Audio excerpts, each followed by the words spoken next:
Сәлеметсіздер ме, тыңдармандар? Каналға қолдау білдіріп, тіркеліп, өз пікірлеріңізді қалдыра кетсеңіз. Махаббат мейрамы.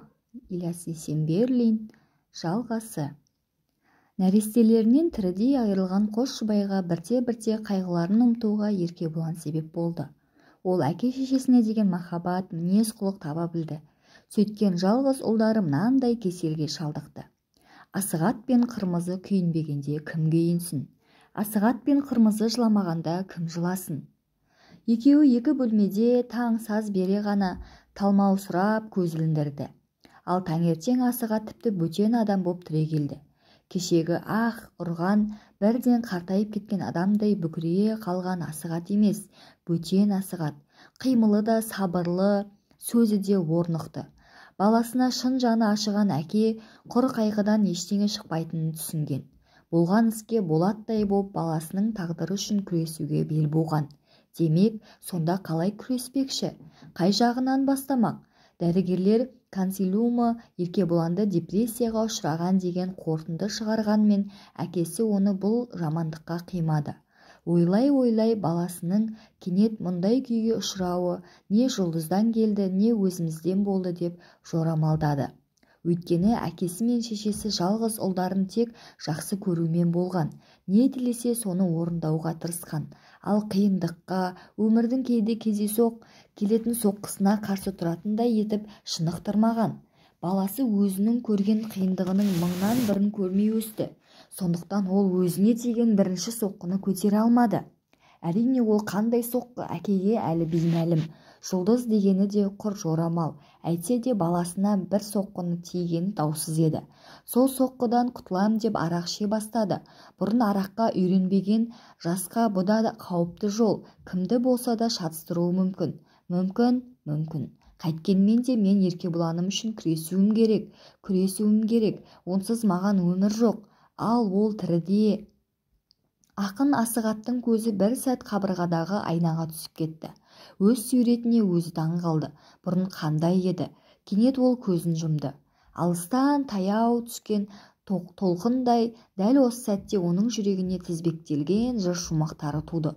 Ол күбірлеп сөйлей бастады. Ол кезде біз жалаңаш та ашта едік. Дүниені құрмақ ек бірақ қайтадан.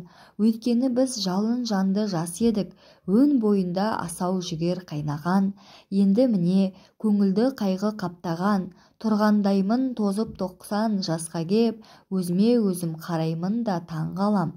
Осы менің жас болғаным рас па деп, шіркін өмір өтіп кетіп барады. Қызық бар ма түсер оған пара-пар, болса өнерің артыңда атың қалады.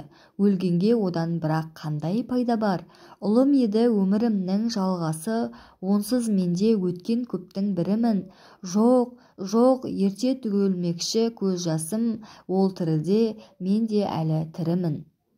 Асығат өлең жазуды ерте бастаған, алғашқы дастаны да ерте туды. Бірақ ешкім ол daстанға елең етпеді. Өмір көрмеген албырт жас өзінің уыз махаббатын ғана арқау етіпті. Сөйтсе де қияға қанат қаққан бала бүркіттей от жігері әр тұстан бір жарқ еткендей. Ең алғашқы өлеңін ол, өлең сенің құшағына енейін, қиын болсаң азабыңа көнейін, жүрегімнен жалыныңды аяма, ең болмаса бір жарқырап сөнейін деп жазды.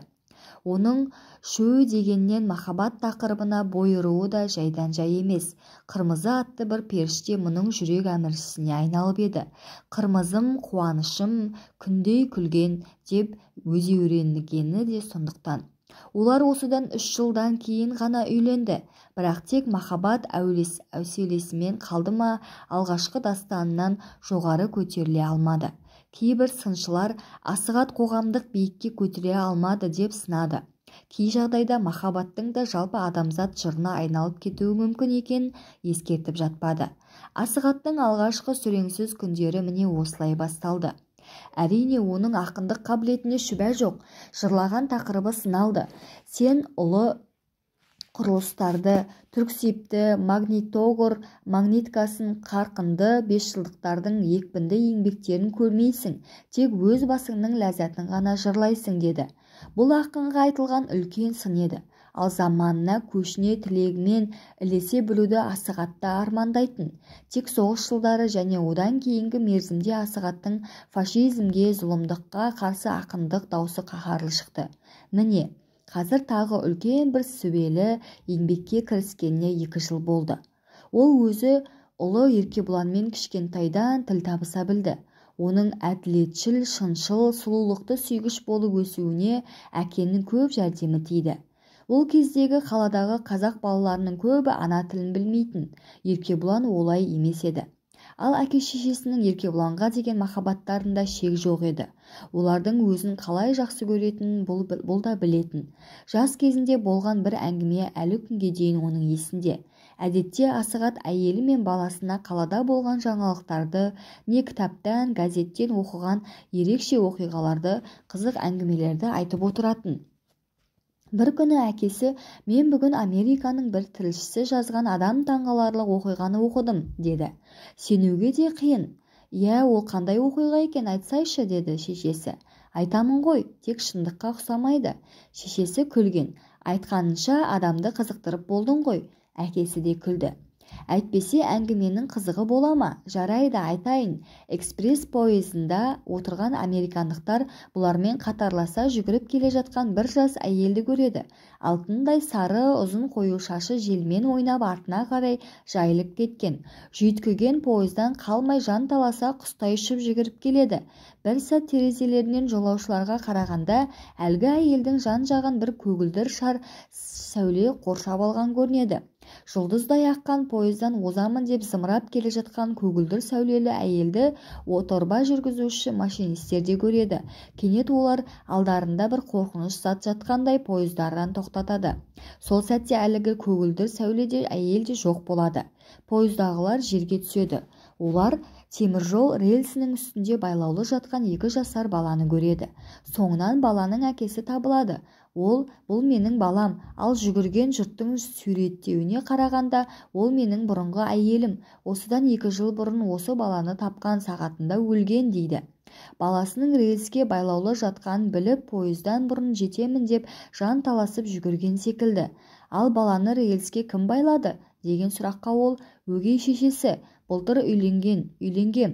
Мен өлсем мына жас нәресте еншілес болады деп өзім жол жүріп кеткенімде түнде әкеп байлап кетіпті. Кеше мойнына алды, деп жауап береді. Асығат күрсінді. Көрдіңдер ме ана жүрегі қандай екенін? Әрине бұл жалған оқиға, бірақ мұнда бір шындық бар. Ол ана жүрегі. Баласына қауіп туғанын біліп, сорлы ана көрінді де тыныш жата алмаған. Асығат тағы күрсінді. Әрине, бұл адам сенбейтін оқиға. Ал корреспондент сол күнгі пойызда болған адамдардан сұрадым. Бәрі де бұны дұрыс дейді деп жазады. Мен бұған сенемін, деді шешесі. Күйеуі мен баласы енді оған қарады. 2 көзінен жасы мөлтілдеп ағып жылап отырған ол, сенемін, ол ана ғой, деді қырмызы. Еркебұлан ойында сол күнгі әңгіме мәңгі қалған. Осы тұста өзімен төбелескен бір кішкентай баланың мұны мазақтап өгей бала деген сөзі де есінде жүрген еді.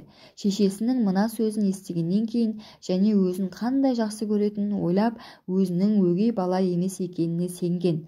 Ал Асығаттың тек поэзияны ғана сүйіп оқып қоймағаны, асырап алған баласын жанындай жақсы көріп қалғаны белгілі. Еркебұланды жақсы көру оған енді бір жаңа поэзияға айналды. Баланың қылығы, жібектей жұмсақ мінезі, үнемі жаныңды тебіренте келетіні, еркелігі Асығатқа жаңа шабыт, жаңа қуаныш берді. Ол күнделік дәптеріне былай деп жазды.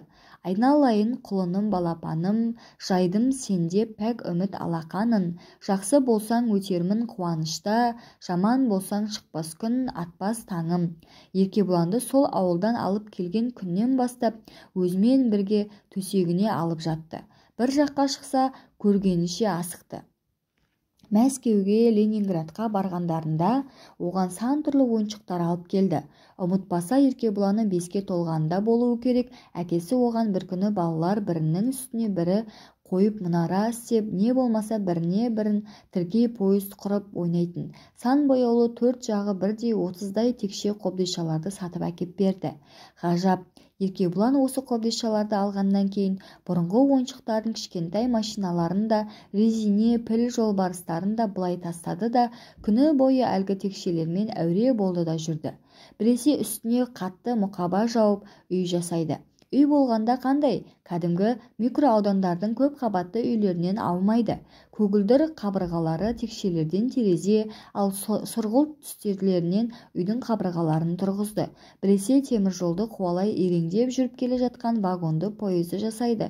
Текшелерден қандай үй, сарай, мұнара тұрғызбасын, бәрі келісімді, бәрі көңілге қонарлық болып шығады. Кішкентай баласының мұндай шеберлігін көрген әке енді оның осы бір бойына біткен табиғаттың өзі берген қасиеттерін өрбіте түсуді ойлады. Әкесі оған енді дүкендерден құрылыс конструкторлық ойыншықтарын, ағаш шеберлерінің ойыншық саймандарын көбірек сатып алатын болды. Ал бір жаққа барса, сол барған жерінің атақты сарай, мешіт, шіркеу мұнараларынан тастан, ағаштан жасаған кішкентай пішіндерін әкеп берді. Бала бұның бәрін қуана-қуана алды, және әкесінің әкелген ойыншық заттарының бірде-бірін сындырмай, кейде тіпті солардың үлгісімен өзі де бірдемелерді жасай бастады. Әкесі бұны шу дегенде ағаштан түйін түйген, тастан өрнек өрген шебер бола ма деп болжаған еді. Бірақ Еркебұланы 7-ден асқан шақта ол ойынан Асығат бір жолата қайтты. Жоқ, баласының қолөнер шеберлігінен гөрі ой-өрісі кең, архитектуралық жалпы құрылыс композициясын өзінше шешуге тырысатын қасиеті, тек өзіне ғана тән көргіштік қасиеті барын түсінді. Әкесі баласының бойында жатқан бұл қабілетті жетілдіре түсуге тырысты. Өзімен бірге бұны бірнеше үлкен қалаларға алып барды. Ленинград, Самарқанд, Бұхара, Хиуаларды аралатты. Олардың көне ғажайып құрылыстарын көрсетті. Сондай бүгінгі күннің құрылыс табысы саналатын Навой, Шевченко, Теміртау тәрізді жаңа қалалармен таныстырды. Қысқасы, Еркебұланды архитектура өнерімен қызықтыра білді, және оның бойында жатқан дарынын аша түсуге қолдан келген жәрдемін аямады. Әкелік борышын атқара алды. Еркебұлан да әкесінің үмітін ақтады. Мәскеудің архитектуралық институтын ерекше жоғары бағамен бітірді. Әке баласын тек өнер жолын дұрыс табуға ғана емес, оның рухани таза болып өсуіне де көп көмектесті. Әрине, бала деген гүл тәрізді бір әлсіз өсімдік. Егер суық желден, бұршақтан, жауыннан қорғайтын жан болмаса, оның дұрыс өсуі де екіталай. Әке, шеше балаға әсіресе кішкентай кезінде керек. Ұяда не көрсең ұшқанда соны ілесің деп қазақ босқа айтпаған, баланың буыны қатпаған, ақыл сезімі қалыптаспаған шағында ата-ананың өнегелі ісі, дұрыс ақыл ойы, айтқан орынды өсиеттері оған ең керек дүние. Адамның адам болуы да осы кезден басталады. Асығаттың баласымен ең алғашқы қатты сөйлескені оның 6 класста оқып жүрген кезінде болатын. Бұған дейін әке Еркебұланның бала біткеннің бәріне тән кейбір ерке білместіктен, не болмашы қиқарлықтан туатын, сәл ренжітетін қылықтарын, бөтен көңілін, елең еткізерлік бұзықтығын, тентектігін не сотқарлығын көрген емес еді. Ал сол күні әке-шешесі бірдей қатты ренжіді. Еркебұландары сабағына кетіп, Асығат пен қырмызы таңертеңгі шайларын ішіп отырған. Үйлеріне жұпыны киінген, орта жасқа келіп қалған ақ сары қазақ әйелі келді. Асығат бұл кісіні мектепте оқу басталған күні 6 кластың ата-аналар жиналысында көрген. Жанында Еркебұландармен бірге оқитын 12-13 жасар әп-әдемі, ойлы көзі қыз баласы да отырған. Асығатты әсіресе осы қыз баланың шашы таң қалдырған. Өзімен бірге оқитын өзге қыздардың шаштарынан қысқа, шолтиған емес, бұның тоқпақтай етіп өрілген қос бұрымы шұбатылып тізесіне түскен. Ауылда өскен Асығаттың көңілін бұл көрініс әжептәуір жылытып жіберген. Соңынан қыз баланың шешесімен де сөйлескен. Жесір әйел екен. Өзі заводта жұмыс істейді екен. Былтыр қызымен екеуі жаңа пәтер алып, осы мектепке таяу жерге көшіп келген екен. Қазір келіп отырған осы әйел еді. Әйел амандасып болғаннан кейін қырмызы шайға отырыңыз деді. Рахмет деді әйел жүдеу сөйлеп, сосын Асығатқа қарады. Ғафу етіңіз, үлкен кісі рұқсатсыз үйіңізге келгеніме, келмеске амалым болмады. Асығат әйелге біртүрлі аяй қарады. Тым жүдеусіз ғой, бір қиын жағдайға ұшырап қалғансыз ба қалай? Әйтеуір үй ішіңіз аман ба? Аман ғой деді әйел ақырын күрсіне сөйлеп. Дегенмен бүйткен амалдықтан Әйел сөзін аяқтамады. Қасында тұрған дорбасын алып, ішінен шұбатылған қос бұрымды алып, жандағы диванға қойды. Мінекейіңіз. Асығат пен Қырмызы екеуі бірдей елегізе қалды. Бұл не? Деді Асығат. Диван үстінде жатқан қос бұрым екенін көріп тұрса да. Бұл менің қызымның шашы, деді әйел даусын көтермей, сол бір қалыпты жүдеу сөйлеп. Түнде кинодан қайтып келе жатқанында өзімен бірге оқып жүрген балалар оны үйдің жанындағы қараңғы жерде ұстап алып, мына қос бұрымын кесіп алып, қолына ұстатып қоя беріпті. Асығаттың көз алдында өзінің сүйсіне қараған қыз баланың қос бұрымы елестеп кетті. Иә, бұл сол қос бұрым, қандай сүйкімді көрініп еді. Кенет жүрегі бір түрлі шаншып кетті. Не қылмайсың деп, олар балаңыздың шашын кесіп жүр, деді даусы сәл қатыңқырап шығып. Онысын білмеймін. Мұны істеп жүрген қай балалар дедіңіз? Деді Асығат. Өзімен бірге оқып жүрген балалар көрінеді. Оның ішінде сіздің де балаңыз бар сияқты. Тым қараңғы екен, түрлерін көре алмадым, дейді Назымым. Бірақ бір қолымды ұстаған Еркебұлан. Байқап қалдым, қолында сағаты бар екен. Ал біздің класста жалғыз-ақ Еркебұланда ғана сағат салып жүреді, дейді қызым. Әйел көзіне жас алды. Бүгін шашын кессе, ертең олар бір қараңғы бұрышта өлтіріп кетуден тайынбас. Әкесіз баланың көретіні осы ғой. Япырмай сұмдық екен, деді әйелге жаны ашыған Қырмызы. Расыменен менің Еркебұланым да осындай бұзықтыққа қатынасқаны ма? Бұл адам сенер емес қой. Әйел қайтадан сөйледі. Бір ғажабы, мектеп директоры мен мұғалімдері балаларды шақырып сұрағанда бірі мойнына алмады. Бәрі де біз емес деп танып шықты. Тек сіздің балаңыз ғана үндеген жоқ. Ұялған адамдай жерден басын көтермеді. Сосын сізге келіп отырмын. Әйел кенет солқылдап жылап қоя берді.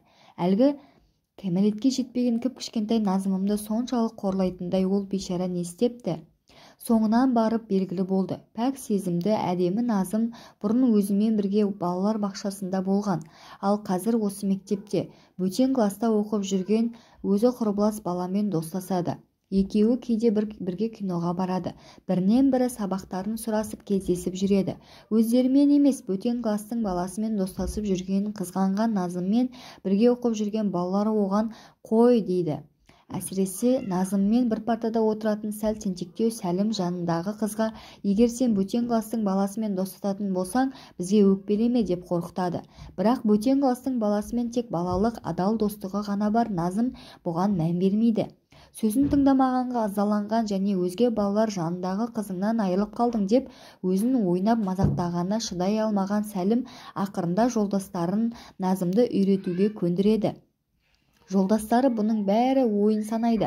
Содан олар Сәлімнің басшылығымен өткен түнде Назымды кинодан қайтып келе жатқанында қараңғы жерде аңдып тұрып ұзын шашын кесіп алып қолына ұстатады да өздері қашып кетеді.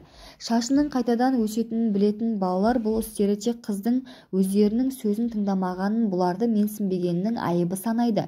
Бірақ шешесіне еріп, қос бұрымын қолына ұстап жылап жіберген Назым көргенде балалар ұялғаннан, ал кейбіреулері тартатын жазадан қорыққаннан бәрі бірдей бұны істеген біз емес деп танып шыға келеді. Бәрін басқарған, өздерін үгіттеген Сәлім деуге батылдары бармайды. Жолдастарын ұстап беруді опасыздыққа санайтын кездері бәрі бірдей Сәлімді атамай қасарыса қалады. Тек қос бұрымынан айырылып жылап тұрған Назымды аяп Еркебұлан ғана сәл күмілжиді. Бірақ бұл да қауымның дегенінен шығуды өзіне лайық көрмей, ештеңе білгем жоқ, көргем жоқ деп құтылады. Ал қазір әйелдің сөзінен барлық жағдайды ұққан Асығат кенет түсі өзгеріп кетіп, оған жарайды, деді іштегі күйінішін сыртына шығармауға тырысып, тұнжырай сөйлеп. Мына шаштарды тастап кетіңіз, соңынан аларсыз. Ал баламыз келген соң барлық шындығын біліп, өзіңізге хабарласармыз. Сол күні Еркебұлан мектептен өте жүдеу қайтты. Өз бөлмесіне кіріп кітаптарын тастап ас ішуге қонақ үйге шыққанда диван үстінде жатқан қос бұрымды көрді. Кенет өңі қашып төмен қарады. Баласының түрінің өзгеріп кеткенін көріп тұрған Асығат, сен бүгін Назымды көрдің бе? Деді. Еркебұлан әзер сөйледі. Көрдім. Бұрын қандай еді? Бүгін қандай екен? Баласы үндемеді. Кеше ғой қос бұрымы төгілген, өздеріңе күле қараған Назым бар еді. Оны көргенде өздеріңді де бір қуаныш билемейтін бе еді? Ал бүгін? сол өзіне көрік берген қос бұрымынан айырылып жылап тұрған жолдас қыздарыңды көргенде расыменен сендер қанша қуаныштарыңды жоғалтқандарыңды түсінбедіңдер ме? Жарайды, бір ерегіспен, не бір балалық түсінбестікпен, тіпті ештеңеге тұрмайтын өшпенділікпен сендер Назымды жазалағыларың келген шығар, бірақ өздеріңе де сүйкімді, өздеріңді де мәз ететін оның әдемілігін, сұлулығын масқаралауға қалай дәттерің барды? Өмірде егер шындық, әділеттілік, көркемдік болмаса, бұл өмірдің еш қызығы да болмас еді. Жоқ, сендер құр ғана Назымды жазалаған жоқсыңдар, көркемдікті де жазаладыңдар, көркемдікпен бірге өздеріңді де жазаладыңдар. Көке, деді Еркебұлан кенет басын жерден көтеріп алып. Біз қандай жамандық істегенімізді бағана Назымды көргенде бірақ түсіндім. Бұдан былай мен ешкімге ондай қиянат істемеуге уәдемді беремін. Өз қатеңді өзің түсінгеніңе мыңда бір рахмет, деді әкесі. Сенің сөзіңде тұратыныңа күмәнім жоқ. Кенет ол баласының басынан сипады. Бірақ өмірдің аты өмір. Біреу саған қатты сөйлесе, не жамандық істесе, саған да жауап қайтаруға тура келеді. Тек ақылым, айтар сөзің, істер жамандығың оған қалай тиеді, алдымен соны ойла. Әке-шешесі балаларының жақсы адам болып шығатынына күмән келтірмеді. Оған баласының өзінің болашақ ойларын, инженерлік армандарын қалай орындайтынын қиялдана суреттеген сөздері дәлел болды. Алматының болашағы туралы баласымен өткен жылы сөйлескен сөзі Асығаттың әлі есінде. Демалыс күн еді. Асығат таңертеңнен бері жұмыс үстінде отырған. Бір мезет ол қалың ойға шомды. Осы кезде аяғын ептеп басып әкесінің жанына Еркебұлан келді. Балконның ашық есігінен сыртқа қарады. Көз алдындағы көрініс елең еткізді. Әкесінің де осы суретке қарап отырғанын ұқты.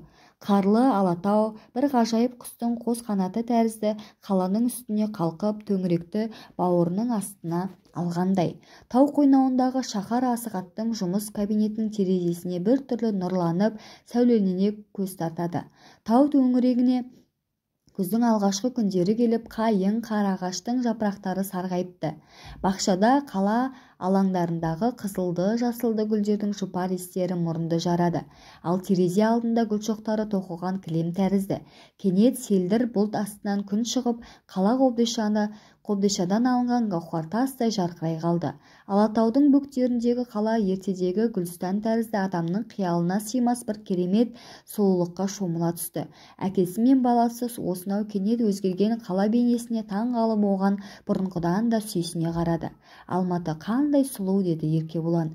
Баласының бұл сөзінен Асығат осынау тауға, етегіндегі жүріп жатқан қала құрылысының ғажайып бейнелерінен, жасыл төккен бау-бақшаның сәнді көркінен туған ерекше шаттықтың үнін естіді. Әйтсе де ескі қала көңіліме тым жақын. Жас кезімдегі суреті әлі көз алдымнан кетпейді, деді Асығат ақырын күрсініп. Ал қазір фабрикалардың корпустарындай қатарласа тізілген сіріңкенің қорабына ұқсас біркелкі үйлер көбейіп барады. Әсіресе шеткі жақта. Көше біткеннің бәрі бір тал шөп шықпайтын асфальтпен құндақталған. Күн сәл қысса балқып қарамай есін аңқытады. Жоқ, бұл сұлулық емес, тек мәдениет. Иә, деді Еркебұлан күліп. Айтып тұрғаныңыз өтіп бара жатқанның бәрі қымбат деген баяғы ескі ән ғой. Ал салынып жатқан үйлердің шырпы қорабына ұқсайды дегенді сіз артық айтқандайсыз. Еркебұлан әкесіне де шешесіне де тек сіз деп сөйлейтін. Жоқ, артық айтқан жоқпыз. Бұл іске тек бір бүйірінен қараған секілдісіз, және қолайсыз бүйірінен қарағандайсыз. Есіңізде ме ескі қала? Есімде болмай, және Алматының сол кезде де сұлу қала екені де есімде. Бар шаһар алма ағашының есімен аңқитын. Сол уақыттағы апорт алмасының қандай екенін қазір ұмытуға айналдық. Ал апорттың үлкендігі мынандай болатын.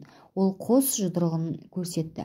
Екі қадақтан бір мысқалы кем келмейтін.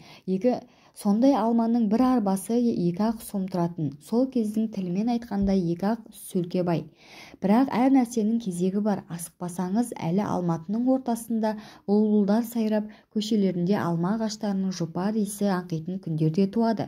Тек уақыт беріңіз, деді Еркебұлан. Ондай күнге жеткенше бұл арада бірде-бір алма ағашы қалмас. Қолын бірақ сілтеді Асығат. Жәшік тәрізді биік үйлер, асфальт машиналар, 10 мыңдаған такси, адам баласына осы ма керегі? Бұлар да керек. Еркебұлан басын изеді. Мәселе әр нәрсенің өзінің құндылығына қарай пайдалана білуде. Біреуін асырып жіберсең, болғаны қаланың бар гармониясы бұзылады. Әкесі баласына тағы не айтасың дегендей сүйсіне қарады. Иә, деді Еркебұлан қайта сөйлеп. Алматы секілді сұлу қаланы салу бар да оны қорғай білу бар. Өзіңіз білесіз, 73 жылы ұлы апатқа ұшырай жаздаған жоқпыз ба? Еркебұланның айтып тұрғаны медеудегі үлкен бөгет құрылысына байланысты жайт еді. Сосын қаланың тағы бір қиындығы, деді ол қайтадан сөйлеп. Алматы, Мәскеу не Калуға сияқты жазық далада тұрған жоқ, Алатаудың бөктерінде жатыр. Иә, мазасыз өңір. Асығат басын изеді. Ара-тұра сілкініп тұратын қауіпті өңір. Бұлар сол күні ұзақ сөйлескен. Әкесі баласының институты жақсы бітірген, жай инженер ғана емес, ойы ұшқыр, ақылды инженер екенін түсінген. Көңілі орныққан әке енді жазып жүрген бас кітабына бұрынғысынан да белсене кіріскен. Бірақ осы көктемнен бері ішінде бірдеме сыздана түйіліп, мазасын қатты ала берген соң емханаға барған. Көп бақылау тексеруден кейін өзін қабылдаған қарт профессор, ал Асығат дереу саған операция жасау керек деген. Қуыққа таяу тігішегіңде ісік бар. Ал операция істетпесем не болады деген Асығат профессорға күле қарап. Не болатын еді? Ісін асырға шабады деген профессор кеселінің өте қауіпті екенін Асығат енді түсінген. Ал операциясы қалай бұл кеселдің? Ауыр ма, жеңіл ме? Жеңіл операция емес, профессор бұл жолы тікесін айтты. Ісік қуыққа жақын тұрғандықтан мұндай операция әрқашанда ауыр. Оның үстіне сенің жүрегіңнің көптен келе жатқан ыңқыл-сыңқылы бар. Ең алдыменен жүрегіңді емдету керек. Онсыз бұл операцияда қауіпті. Егер жүрегім жазылмаса, қайтесіздер, деді Асығат. Бұл сұрақты неге бергенін өзі де білмеді. Жүрегіңнің жазылғанын күтеміз. Ал тіпті жазылмаса қайтесіз? Екі жағдайды салыстырамыз, қайсысы қауіпсіз болады, соны істейміз. Былай да жағдайын қиын екенін Асығат түсінді. Әрине, операцияға жатып бұл кеселден біржолата арылғаны дұрыс-ақ болар еді. Бірақ соңғы кезде сыр беріп қап жүрген жүрегіне сенбеді. Асығат бойын тез жинап алды. Жарайды, деді ол. Маған бір тәулікке ерік беріңіздер, шешімімді содан кейін айтайын. О да болсын, деді қарт профессор. Жасы келген адамға пышаққа түсу әрқашанда қауіпті дүние. Оның үстіне жүрек ауруы тағы бар. Ал операция істетпесе қайтеді? Ең жаман дегенде алдында әлі де өмір бар ғой. Сол кезде өзінің өмірінің арманына айналған кітабын бітірер емес пе? Операциядан аман қалмаса арманда кетпей ме? Осындай бұлқан-талқан ой шырмаған Асығат түні бойы кірпік ілмей шықты. Әрі қырмызысын ойлады. Жоқ, ұзақ жыл өмір атты өткелден біріне бірі сүйеу болып жығылмай еткендіктен ол қырмызысын жақсы көретін. Бұл екеуінің арасындағы махаббат күн аптабынан тоттанып, әжімделе түскен жүздеріндей ескі махаббат болғанымен, бір-біріне деген адалдық атты сыннан өтіп, гауһартас тәрізді тозбайтын, қартаймайтын асыл махаббат еді. Асығаттың әлі де есінде. Онда бұл университеттің 3-ші курсында еді. Өлеңмен басы қатып жүрген шағы. Үлкен тыныстамаса да, университет алдындағы кішкентай алаңға шығып желең деп бітетін жолдың айтуға серең-керең тәрізді дөрекі емес, тілге майда, көңілге жеңіл тиетін ұйқасымен таба алмай, алаңды ерсілі-қарсылы кезіп жүрген еді. Фонтанды айнала бергенде, кенет ол ағай қарындашыңыз түсіріп алдыңыз деген бір әуезді үн естиді. Ой, айналайын-ай. Жігіт бұрыла жерде жатқан қарындашын алды, басын көтерді. Қарсы алдында бота көзі күлімсіреп бір сұлу қыз тұр. Бұрын университетте көрмеген бұны. Биыл түскен ғой, деді ол ішінен. Өзіне күлімсірей қарап тұрған мөлдір көзіне көзі түсіп сасып қалды. Жүрегі электр тоғы ұрғандай дір етті. Сасқанынан не дерін білмей, кімнің қызысың, деді. Қыз інжу маржандай аппақ тістерін көрсете күлді. Апамның қызымын. Апаңның папасы бар ма? Бар. Биыл 80-ге аяқ басты. Ой, айналайын-ай, мен ол папасын айтып тұрған жоқпын. Енді қай папасын? Әлде менің папамды айтып тұрсыз ба? Иә, о да болған, бірақ соғыста қаза тапқан. О, айналайын-ай, сіз немене таныспай жатып мені айнала толғана қалғаныңыз, деп қыз тағы күлген. Жігіт қуанып кетті. Иә, дұрыс қой, танысайық, менің атым Асығат, ал менің атым Қырмызы. Қыз ұзын саусақты аппақ қолын ұсынды. Асығаттың есіне тағы бір сурет түсті. Біраз күн өткеннен соң қызды алғаш рет құшақтап, еш адам ернін тигізіп көрмеген Қырмызының жаңа піскен шиедей қызыл ернін сүйген. Міне содан бері қанша жыл өтті. бірақ бұл екеуінің өмір деген арпалысты ұзақ сапарда ашуланған не бірдемеге қатты ренжіген кездері болған жоқ. «Тө, қайдағы жоқты айтады екенсің, мені ойнап жүр дейсің бе?» деген секілді сәл кикілжің назға аралас ауыздарынан әлдеқалай шығып кеткен бірдемелер болмаса, бір-біріне көңілі қалатын не ұзақ уақыт ұмытпайтын өкпелі сөз айтып көрген емес. Сол жұбайы қос аққудың сыңары болған жұбайы алда-жалда бұл пышақ үстінде қаза тапса не болады, қайғыдан өледі ғой. Оның үстіне өзі аллергиялық көкжөтел. Биыл күз осындай ауруды жазады екен дегенге Чехословакияға апармақшы еді. Жоқ, деді Асығат өзінен өзі. Аз уақыт болса да бірге болайық. Менсіз ол қалай өмір сүреді? Еркебұланым да институт бітіргенімен әлі екі аяғымен тік тұрған жоқ. Оған да әлі мен тәрізді рухани сүйеніш керек. Кенет оның есіне осыдан 10 жыл бұрын бір лашын құстың қалай өлгені түсті. Ұлпа қар жауып күн жаңа ашылған еді. Жердің беті әппақ және нағыз ақ мақта тәрізді жұмсақ болатын. Асығат беті қабыршақтанып қата бастаған көлді жағалап келе жатқан. Өлгелі жатқан лашынды ол байқамай қалды. Лашын да қар тәрізді аппақ еді. Тек өте бергенде аяғының астынан бірдеме қыбырлағандай болды. Сәл кейін шегініп қарады. Қардың үстінде жатқан аппақ лашын құсты көрді. Тек тұмсығы мен топшысынан төменгі жағы өткір ұшты тырнақтары ғана қоңыр. Бөтен құспенен төбелесіп жараланды ма екен, әлде бір жерінен оқ тиді ме екен? Жатқан жері қарға жайылып, қанынан сәл қызғылт тартқан. Асығат еңкейгенде ол адамнан қорқып не шошып дүр етпеді. Әлде қатты жараланып қимылдауға күші жоқ па, не өзіне төнген адамды көрмей жатыр ма? Асығат оның көзіне қарады.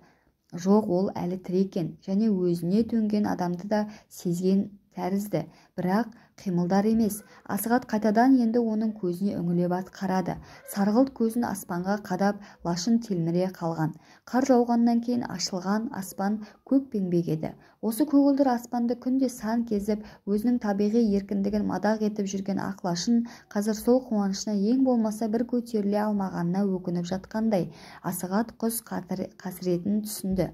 Ол лашынды екі қолмен жайлап ұстап ақырын көтерді. Түрегеліп алақанынан үстіне отырғызып сәл тұрды. Сөйтті де аспанға қарап әп деп лақтырып жіберді. Құс Асығатқа рахметін айтқандай жаралы қанаттарын әзер қағып үстінен бір айналып өтті де ең соңғы күшін жинап жоғары көтеріле берді. Арқан бойы жоғарылады да бірдеме іздегендей Асығат тұрған жерді қанаттарын әзер қағып тағы бір айналып өтті. Сосын кенет бұдан әрі күшім жоқ дегенде екі қанатын ашып алып құлаған тастай жерге қарай шүйілді. Каналға тіркеле кетіңіз, қолдап кеткеніңізге рахмет. Жалғасы бар.